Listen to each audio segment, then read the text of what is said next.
Olá pessoal, eu estou aqui hoje para gravar mais um programa do nosso curso sobre políticas públicas de defesa da dignidade humana. Eu queria iniciar o curso de hoje lendo para vocês um poema que eu considero muito importante. Ele fala sobre redes, participação, integração dos sujeitos, ressignificação dos conhecimentos, compartilhamento da informação, que é um poema de João Cabral de Melo Neto, intitulado Tecendo uma Manhã. Um galo sozinho não tece uma manhã. Ele precisará sempre de outros galos, de que apanhe esse grito que ele e o lance a outro, de um outro galo que apanhe o grito de um galo antes e o lance a outro, e de outros galos que com muitos outros galos se cruzem os fios de sol de seus gritos de galo, para que amanhã, desde uma teia tênue, se vá tecendo entre todos os galos, e se encorpando em tela entre todos, se erguendo tenda, onde entrem todos, se entretendo para todos no todo, amanhã, que plana livre de armação, amanhã, todo de um tecido tão aéreo, que tecido se eleva para si, por si, luz balão. Esse poema de João Cabral de Melo Neto vai falar a importância da coletividade, a importância da participação e a ideia de ressignificação do conhecimento pelo outro. Quando ele diz um galo sozinho não tece uma manhã, ele nos fala da importância da coletividade na construção, por exemplo, das políticas públicas. Um indivíduo, um galo sozinho, não vai construir políticas públicas, não vai construir uma manhã. Ele precisa de muitos outros galos que se junte a ele e construa essa nova manhã, esse novo dia. Esse poema também vai nos falar que quando um galo, ele apanha o grito do outro galo e lança para um novo galo, ele está nesse momento não reproduzindo a mesma coisa que ele recebeu. Cada indivíduo, cada ser humano, ele ressignifica o conhecimento e ele repassa esse conhecimento adiante de uma nova forma, de uma outra forma. E essa é a beleza da nossa característica humana, na medida em que a gente sempre recebe o conhecimento, ressignifica o conhecimento e repassa esse conhecimento de uma outra forma, integrando a ele nossos valores, atitudes, sentimentos, emoções, conhecimentos. Então, assim, eu considero esse poema de João Cabral de Melo Neto um poema que se relaciona muito com a nossa discussão de políticas públicas, da importância do coletivo, da importância da formação de grupos, da ideia de formação de um consenso social a partir de políticas públicas. Daí a importância de trazer ele aqui para que vocês conheçam, e eu sugiro que vocês leiam esse poema, pesquisem sobre esse poema e comecem a pensar de como eles podem, qual foi a mensagem do autor, de como isso pode integrar nossas vidas. No curso de hoje eu quero conversar um pouco com vocês sobre a relação entre as políticas públicas e o direito.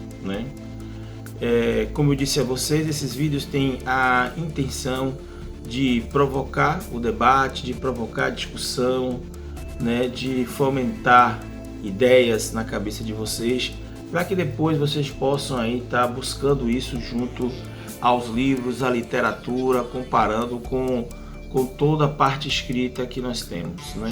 Então são vídeos que fazem parte das atividades assíncronas, podem ser utilizados também dentro das atividades síncronas da aula, e que tem essa função, de provocar vocês, de fazer com que vocês reflitam a partir das ideias que eu coloco aqui, e lembrando sempre que eu não sou dono da verdade, que eu não sou a fonte do conhecimento como professor, Eu sou apenas uma pessoa que chegou primeiro aos livros, né? E dessa forma funciona aqui nesse processo. Tem o papel social, né? De ser o mediador desse conhecimento, né? De provocar os temas junto com vocês, mas também ouvir de vocês temas e informações que possam ser importantes para o nosso curso. Lembrando que esse curso é uma atividade inédita, né, que nós estamos fazendo agora em 2021, muito provocado pela pandemia do coronavírus, né, que tem nos levado a utilizar essas tecnologias hoje, né. O professor tem que realmente se reinventar e pensar como é que ele pode daqui para frente não ser só aquele professor que dá aula na sala de aula, mas ser um professor que cria outras alternativas e outras oportunidades para que os alunos possam aprender. E esse aprendizado é mútuo, esse aprendizado é coletivo, né? Eu partilho da ideia defendida por Paulo Freire de ninguém ensina nada a ninguém, de que ninguém aprende sozinho, de que os seres humanos, homens, mulheres, pessoas trans, né, todos nós aprendemos em comunhão, aprendemos em coletividade, aprendemos juntos, né? Eu acredito muito hoje na importância da construção de ambientes de inovação, sejam eles presenciais, sejam eles virtuais, né? E é nesses ambientes de inovação onde as pessoas podem, a partir da livre circulação de ideias, pessoas, tecnologias, nesses ambientes de inovação onde as pessoas podem desenvolver todo o seu potencial, podem desenvolver seu interesse, né? Podem desenvolver qualidades que vão ser úteis no dia a dia, no trabalho. Lógico que numa turma com tantos alunos, a gente não vai saber quantos vão se interessar no trabalho com as políticas públicas no Brasil, que é um trabalho que só faz crescer, que é um trabalho fundamental para o desenvolvimento do país, mas, né, aqui é um espaço onde cada um vai estar aí podendo desenvolver suas habilidades, e eu acredito que em outras disciplinas vocês vão desenvolver outras habilidades, né, que se voltam para outras carreiras jurídicas, mas assim, as políticas públicas estão muito associadas à carreira jurídica de gestor público, né? Nós temos a figura do gestor público aqui no estado da Bahia, nós temos a figura do gestor público que atua no cenário federal, no governo federal, além de outras tantas possibilidades que nós temos, como atividade no terceiro setor, né? Como atividade junto a um órgão de governo. Muitos de vocês serão inclusive assessores, poderão ser até políticos, né? Quantos profissionais do direito seguem a caminho da política, e os conhecimentos sobretudo sobre as políticas públicas e a nossa relação com a dignidade da pessoa humana, a relação das políticas públicas com a dignidade da pessoa humana são fundamentais. Em relação às políticas públicas e o direito, eu quero compartilhar com vocês algumas ideias que ainda estão em elaboração. Nem sempre a gente já está com o conhecimento consolidado em nossa cabeça, né? E nós queremos, a princípio mesmo, partilhar esse conhecimento, ouvir de vocês também as impressões, para a partir daí ser possível uma síntese, né, de uma proposta dessa relação dos direitos com as políticas públicas, né?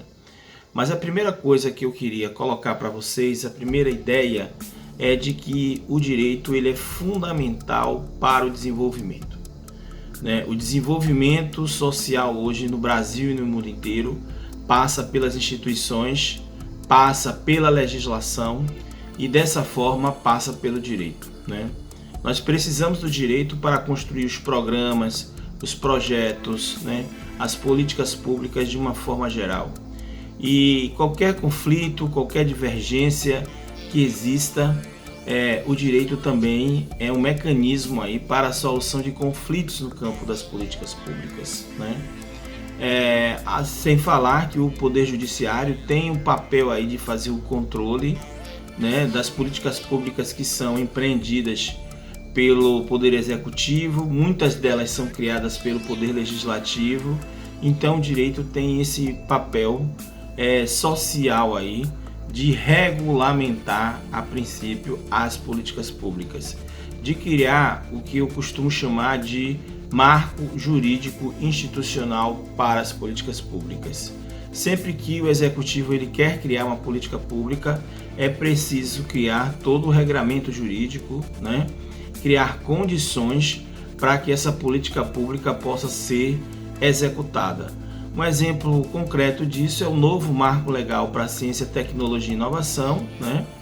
Que desde 2011 vem sendo alterado no Brasil e foi necessário primeiro fazer emendas à Constituição Federal para a inclusão da palavra inovação na Constituição Federal, depois a criação de uma lei ordinária, que é a Lei 13.243 de 2016, né?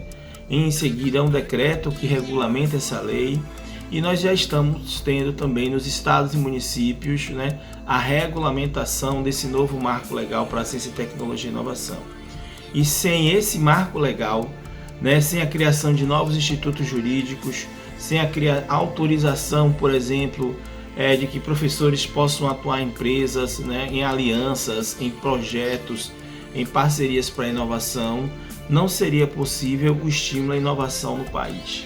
Então, assim, é importante, né, muito importante, que a gente invista, né, realmente na legislação. O direito tem aí um papel fundamental enquanto mecanismo aí de organização e de regulamentação das políticas públicas e algumas vezes de defesa da dignidade da pessoa humana quando é necessário, né, já que o objetivo final dessas políticas públicas é a dignidade da pessoa humana, né, é melhorar a condição humana, de proteger o cidadão sempre que o Estado não está cumprindo aí com suas obrigações.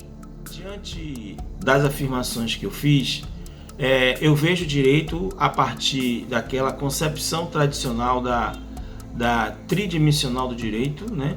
O direito é uma norma, a gente não pode desconhecer isso, né?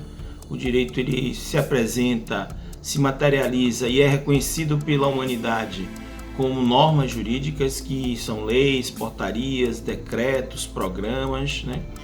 Então o direito é norma. O direito também ele é um fato social, né? Ele faz parte da cultura de um povo, da cultura da humanidade, na medida que ele é criado pelo homem, que ele é criado pelo ser humano, né? Ele faz parte da cultura. Tudo aquilo que é criado pelo ser humano é cultura, e o direito é também um fato social, uma cultura com repercussões na vida das pessoas. E dentro ainda desse conceito tridimensional do direito, o direito, além de ser uma norma, além de ser um fato social, coisa que vocês já conhecem, ele também é o ideal de justiça, né? O propósito do direito, a gente pode dizer, em linhas gerais, o propósito do direito é a construção de um ambiente mais justo, né? É a promoção da justiça, é o ideal da justiça. Então nós temos aí a humanidade vai dar, né, desde o início a esse vocábulo direito, esses três significados. Mais recentemente a humanidade deu outros novos significados ao direito. Eu concordo com os autores que falam que o direito, além de ser um fato social, além de ser uma norma e além de ser um princípio de justiça, ele é também uma ciência, né? O direito tem todas as características de uma ciência. Ele tem objeto próprio, ele tem métodos de investigação próprios, ele tem resultados comprovados. Então, todos os elementos de uma ciência social nós vamos encontrar no direito, e o direito hoje ocupa, dentro da estrutura, né, de conhecimento das áreas de conhecimento do Brasil, o Brasil ocupa a área das ciências sociais aplicadas, né? Ele deixou as ciências humanas, deixou de ser aquela ciência normativa, simplesmente preocupada com a vida em sociedade, com o comportamento das pessoas em sociedade, e passou a ser uma ciência social aplicada. E o que é que isso significa em última análise?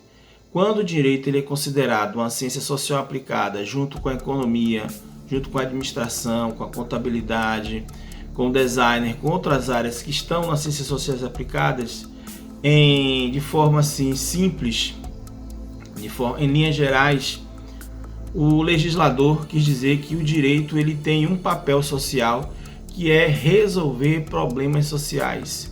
O direito deve ser uma ciência colocada à disposição da sociedade para resolver os grandes desafios da sociedade. Ele é uma ciência que pressupõe a sua aplicação na solução dos graves problemas que a sociedade tem, que envolvem direitos humanos, como acesso à moradia, acesso a saneamento básico, acesso à ciência, tecnologia e inovação, acesso à educação, acesso ao trabalho. Então, o direito ele pode ser considerado também, além de fato, de valor, de norma, de ciência, uma tecnologia social. O direito preenche todos os requisitos de um conceito de uma tecnologia social quando ele está sendo empregado para a construção de políticas públicas, né? Então o direito ele tem essa característica, ele é também uma tecnologia, né? Uma tecnologia de gestão, uma tecnologia que nos permite solucionar problemas sociais, né?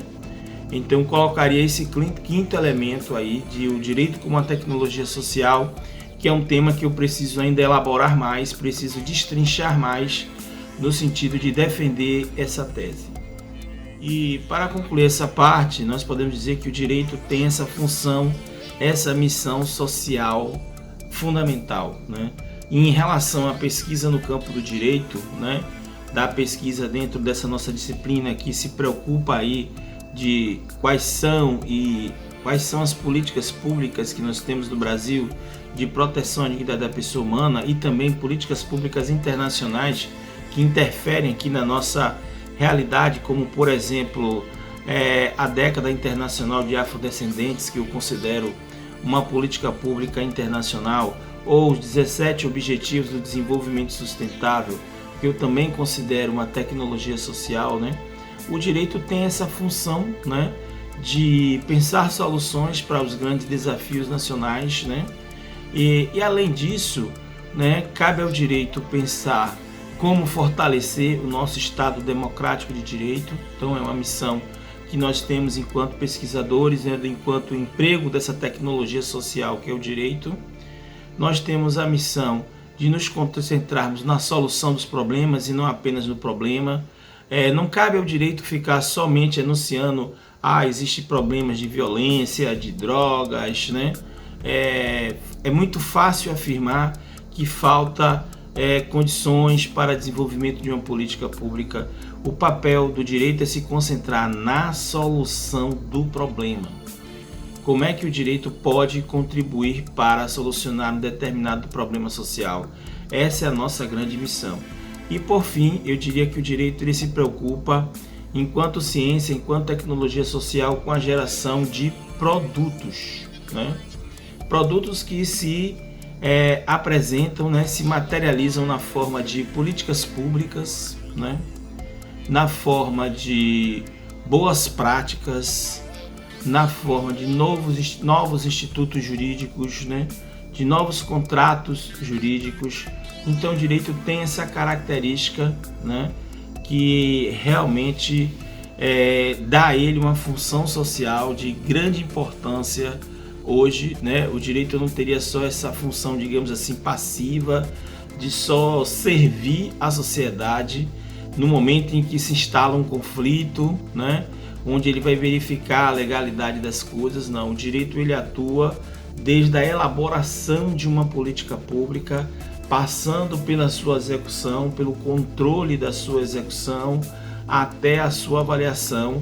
Nós vamos ter ali o direito operando e cabe às instituições jurídicas como o Ministério Público, controladorias, ouvidorias, né? Cabe a essas instituições públicas fazerem aí o controle social, que pode ser feito também pela sociedade civil organizada.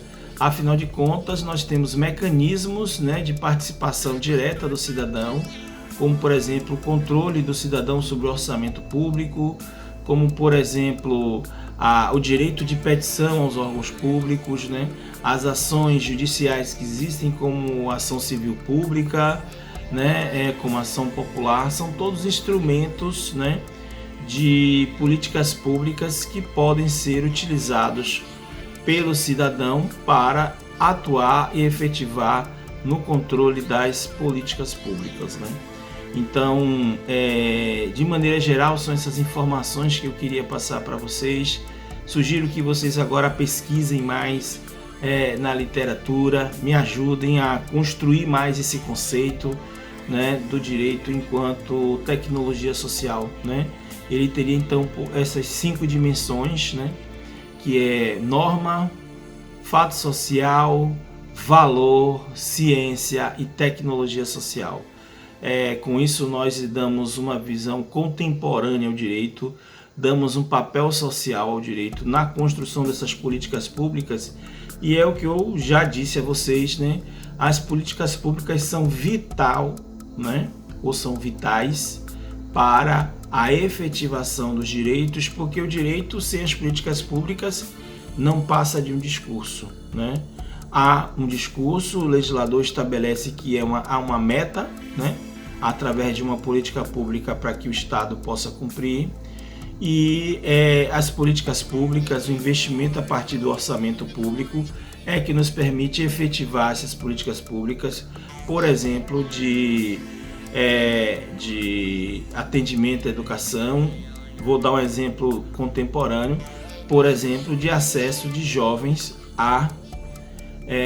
ao mundo da internet, né, à rede mundial de computadores, o acesso à informação nesse momento de pandemia, isolamento social, em que essas pessoas mais pobres, que não podem ter acesso a esses equipamentos, não têm acesso às tecnologias habilitadoras como banda larga, essas coisas, né, que eles possam ter acesso. Eu vejo o acesso às tecnologias de informação e comunicação, direitos humanos de 3ª ou 4ª geração.